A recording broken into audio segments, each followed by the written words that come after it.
Français parlent aux Français. Radio Paris, Radio Paris, Radio Paris est allemand.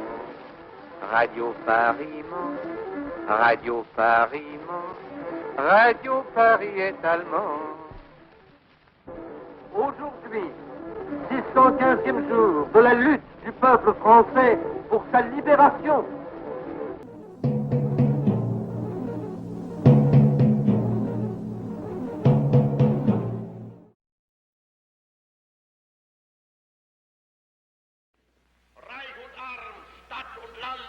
Notre histoire débute avant la Seconde Guerre mondiale. À partir de 1933 et l'accession au pouvoir des nazis en Allemagne, certains artistes et leurs œuvres d'art sont interdits car ils sont considérés comme des artistes et de l'art dégénéré. En place publique, les SA et les SS organisent des processions qui se terminent en autodafé. Les livres interdits dans l'Allemagne hitlérienne sont détruits par le feu et leurs auteurs sont soit déportés vers les camps de concentration, soit obligés de fuir le pays.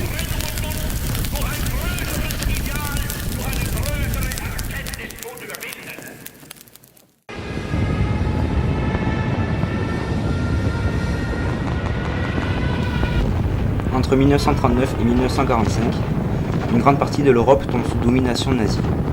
De nombreux artistes refusent l'occupation et la défaite et décident de poursuivre la lutte contre la barbarie par les arts et la littérature.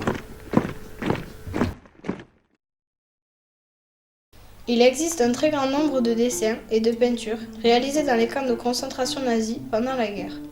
D'une très grande variété, ils ont été réalisés par des artistes professionnels ou par des amateurs. Ces œuvres, dont certaines ont été immédiatement publiées après la libération, permettent de saisir la réalité du processus de déshumanisation des déportés et leur quotidien dans ces camps. C'est le cas des 36 dessins réalisés par Violette Lecoq, déportée au camp de Ravensbrück en 1943. Ravensbrück est le principal camp de concentration pour femmes du Troisième Reich. Ouvert à la fin de l'année 1938, 123 000 femmes, dont 10 000 françaises, y furent déportées. 65 000 y sont mortes de faim, de maladies, d'épidémies, d'épuisement, de mauvais traitements ou d'exécutions et d'assassinats. Violette Lecoq est née le 14 août 1912 à Paris. Infirmière, elle s'engage dans la Croix-Rouge.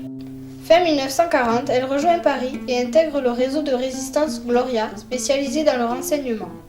Le réseau est infiltré et elle est arrêtée par la Gestapo en août 1942.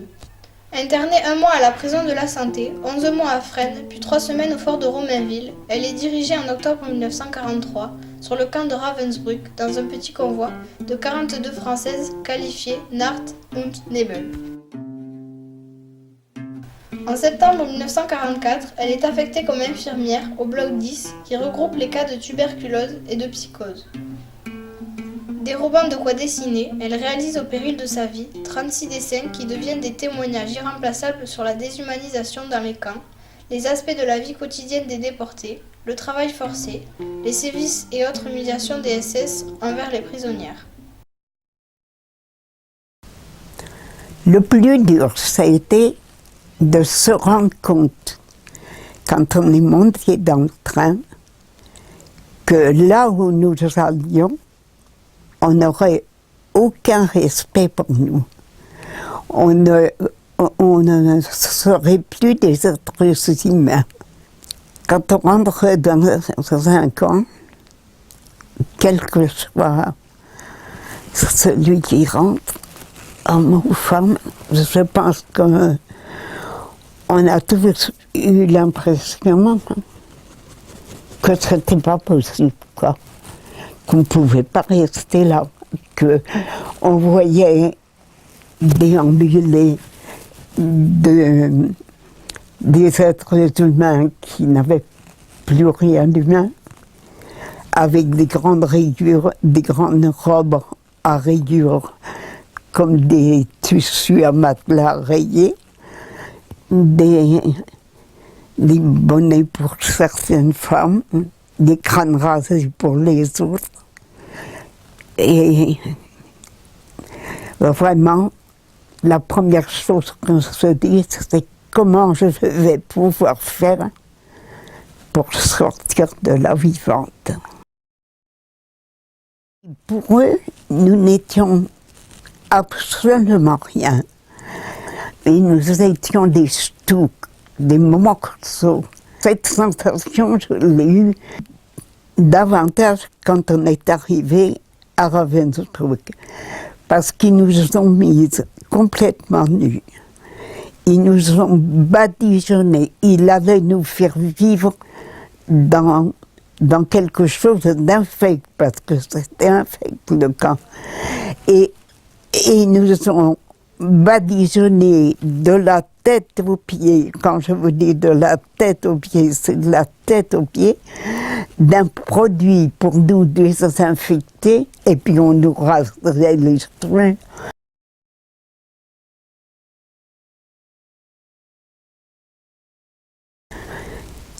Il y avait des punitions qui tombaient. On était 5 par 5, et chaque femme gardienne avait son chien. Mais vous aviez le chien à vos pieds et vous ne pouviez plus bouger. Une journée au camp, c'est d'abord le réveil à 3 heures du matin. Ce qu'il ne faut pas oublier dans une journée de déportés, c'est le moment où on vous compte. Mais on vous compte au moins tout le camp 2 fois. Alors ça vous fait rester debout et à essayer de se maintenir entre nous. Et ça, n'importe quel déporté peut vous le raconter. Ces heures interminables à l'appel. Ça, c'est combien de camarades sont morts pendant l'appel? Beaucoup. La journée après, c'était les chantiers. Alors on allait ou scier du bois, ou décharger des péniches. Et puis on travaillait, je sais comment. Moi j'ai tiré du sable, je sais, coupé du bois. Le soir on rentrait dans le bloc. C'était peut-être le moment où, pour nous le meilleur, parce qu'on pouvait bombarder. Et ce qui nous a permis de tenir, c'est que nous avions une solidarité avec nous. Parce qu'on s'était très bien rendu compte que si nous n'étions pas solidaires entre nous, aucune ne rentrerait. Le 22 avril 1945, Violette Lecoq est délivrée par la Croix-Rouge suédoise. En 1948, elle réunit tous ses croquis dans un album intitulé Ravensbrück, 36 dessins à la plume. La qualité de ces dessins et leur force ont été utilisés par les Alliés comme preuve des crimes de guerre pour juger certains gardiens du camp de Ravensbrück lors des procès de Hambourg entre 1946 et 1948. Violette Rougier-Lecoq est morte en 2003.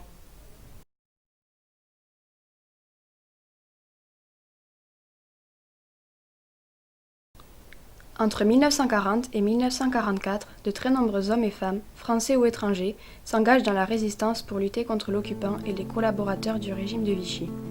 Beaucoup d'entre eux sont arrêtés et connaissent la détention dans les prisons et les camps d'internement en France. C'est le cas de Marianne Cohn. Marianne Cohn est née en 1922 dans une famille juive à Mannheim, dans le sud-ouest de l'Allemagne. En 1933, lorsque les nazis arrivent au pouvoir, la famille Cohn est obligée de fuir le pays pour échapper à la politique raciste et antisémite du régime totalitaire hitlérien. Pendant 10 ans, de 1934 à 1944, Marianne connaît plusieurs exils. Au début de la Seconde Guerre mondiale, elle se trouve en France. Dès 1941, la jeune Marianne entre en résistance. Elle participe à la construction du MJS, le mouvement de la jeunesse sioniste. À partir de 1942, sous le pseudonyme de Colin, elle fait passer des enfants juifs vers la Suisse. Arrêtée en 1943 à Nice, elle reste incarcérée 3 mois avant d'être relâchée. C'est vraisemblablement lors de son arrestation en novembre 1943 que Marianne Cohn compose le poème « Je trahirai demain ». Ce poème évoque, avec force et réalisme, le destin des résistants arrêtés par les Allemands et les collaborateurs de Vichy, la torture, la peur de trahir ses compagnons et la mort.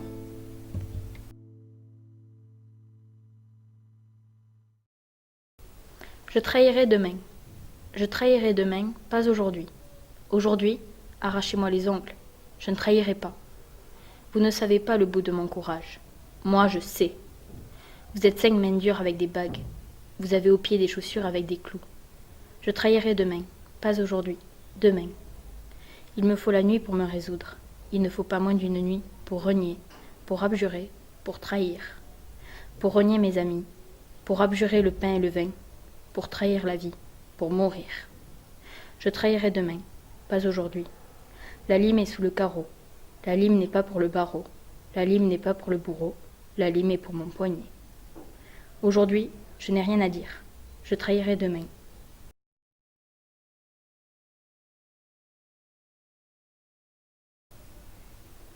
La fin du poème fait référence à la mort du résistant, la mort sous la torture, mais aussi la mort par suicide. Marie-Anne Cohn nous livre un poème bouleversant, un véritable témoignage sur les risques, les peurs et les souffrances des résistants pendant la Seconde Guerre mondiale.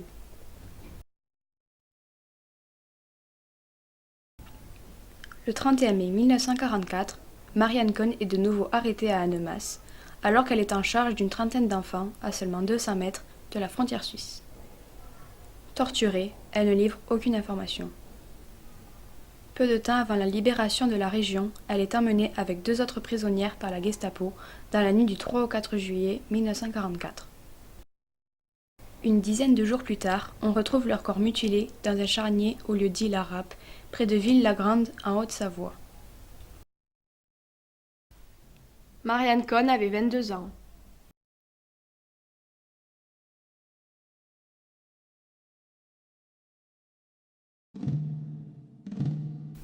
Pendant la guerre, de nombreuses chansons sont composées par des résistants, aussi bien en France occupée que depuis Londres, base des forces françaises libres dirigées par le général de Gaulle.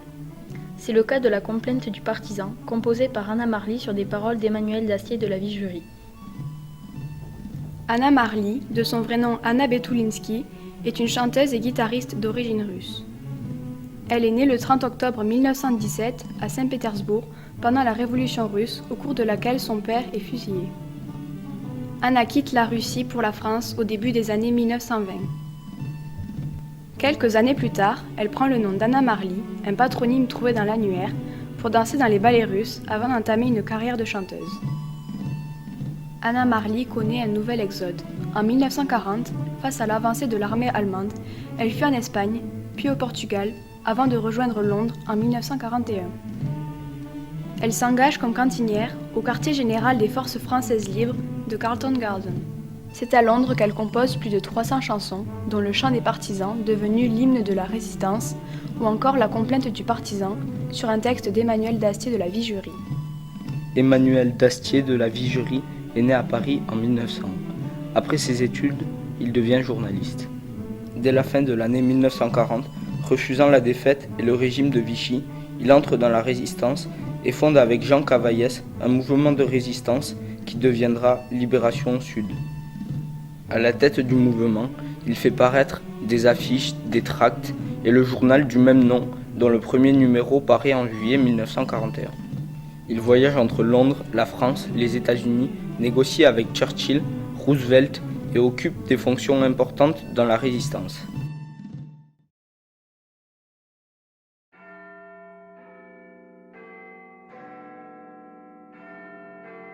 Cette chanson a été écrite lors d'une soirée à Londres au cours de l'hiver 1943, pour Anna Marly.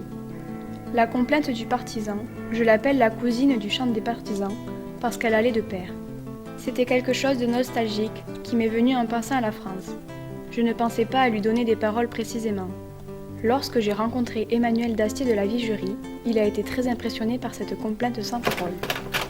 Elle était lancinante, chacun y mettait une phrase, chacun y mettait du sien. Mais elle est née sous la plume d'Emmanuel Dastier de la Vigerie. C'est lui qui a créé les paroles. La chanson plaisait beaucoup car elle emportait les gens, elle les fascinait.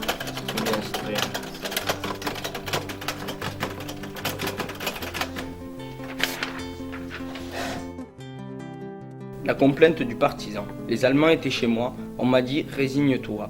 Mais je n'ai pas pu et j'ai repris mon arme. Personne ne m'a demandé d'où je viens et où je vais. Vous qui le savez, effacez mon passage. J'ai changé 100 fois de nom, j'ai perdu femme et enfants, mais j'ai tant d'amis et j'ai la France entière. Un vieil homme dans un grenier pour la nuit nous a cachés. Les Allemands l'ont pris, il est mort sans surprise. Hier encore, nous étions 3, il ne reste plus que moi et je tourne en rond dans la prison des frontières. Le vent souffle sur les tombes, la liberté reviendra, on nous oubliera. C'est parfait. Vive la France, libre!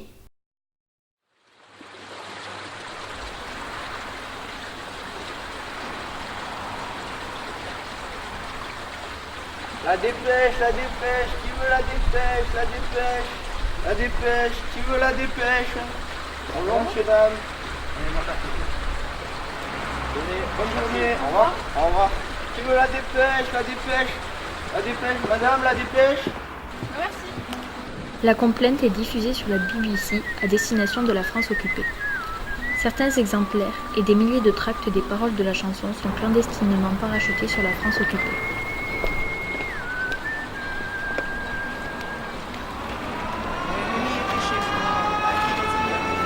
Il y a un avion là. On va rester là. Non, ça va, tiens.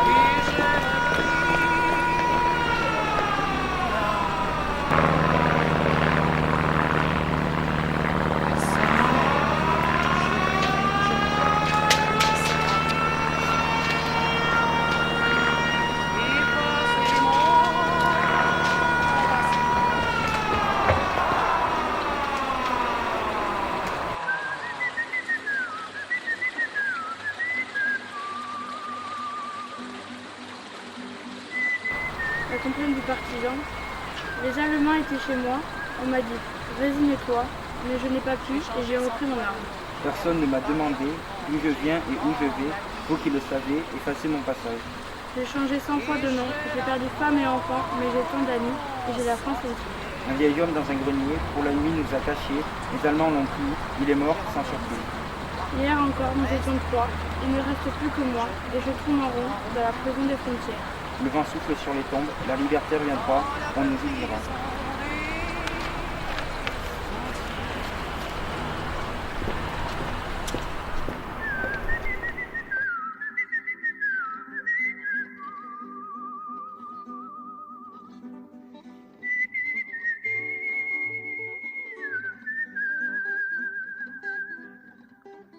Un vieil homme dans un grenier, pour la nuit nous a cachés, l'ennemi l'a su. Il est mort sans surprise.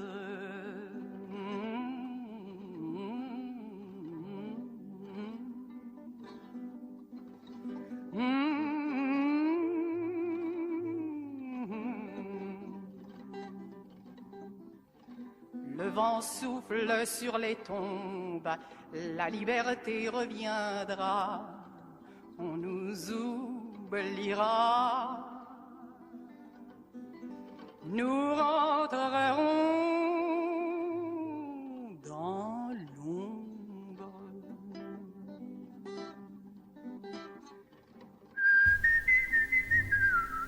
La complainte du partisan rencontre le succès après la guerre. Même si elle reste moins célèbre que le chant des partisans, elle est reprise par des artistes comme Leonard Cohen en 1969 sous le nom de The Partisan, dans une version qui mêle l'anglais et les paroles originales chantées en français. Plus que le chant des partisans, elle insiste sur le quotidien du résistant et la vie en clandestinité. Emmanuel Dastier de la Vigerie exerce des fonctions politiques après la guerre et fonde le quotidien Libération en 1966. Il meurt à Paris en 1969. Après la guerre, Anna Marly quitte la France pour l'Amérique et s'installe aux États-Unis. Elle décède en 2006.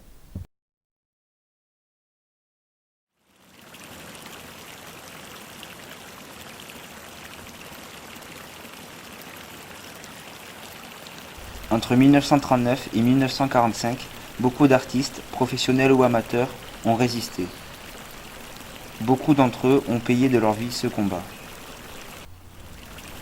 Ce film leur est dédié. Il est dédié à tous ceux qui, comme Marianne Cohn, Violette Lecoq, Emmanuel Dastier de la Vigerie, Anna Marly, ont, entre 1939 et 1945, dit non à la défaite, non au nazisme. En utilisant des dessins, des couleurs, des mots, des mélodies et des chansons, comme armes, en bravant mille dangers et parfois en payant de leur vie ce combat, ces hommes et ces femmes ont incarné la résistance de l'esprit. Plus de 70 ans ont passé depuis la fin de la Seconde Guerre mondiale et les derniers résistants, par l'art et la littérature, disparaissent progressivement les uns après les autres.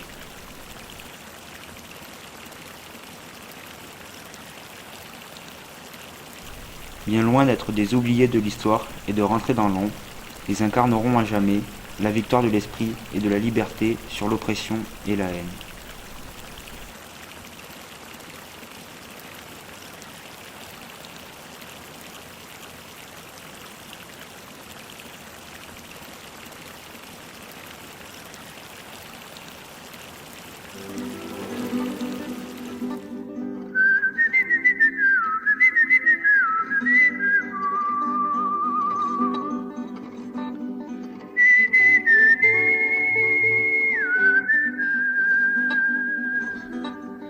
L'ennemi était chez moi, on m'a dit résigne-toi, mais je n'ai pas pu. Et j'ai repris mon arme. Personne ne m'a demandé d'où je viens et où je vais, vous qui le savez. Effacez mon passage.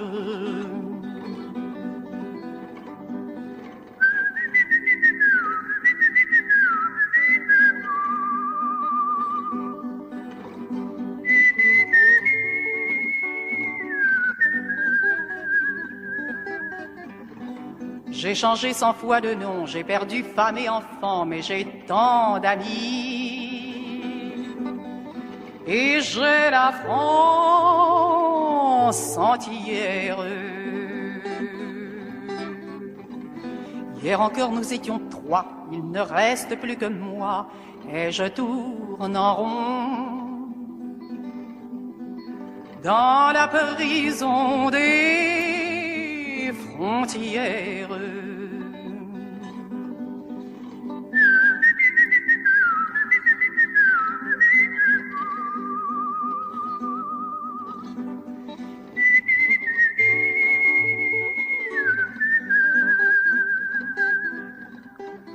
Un vieil homme dans un grenier, pour la nuit nous a cachés, l'ennemi l'a su. Il est mort sans surprise.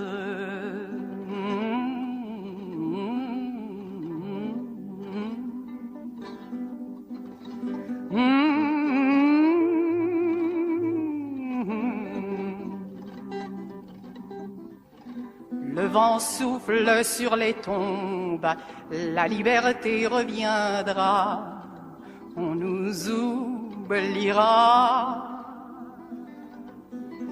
nous rentrerons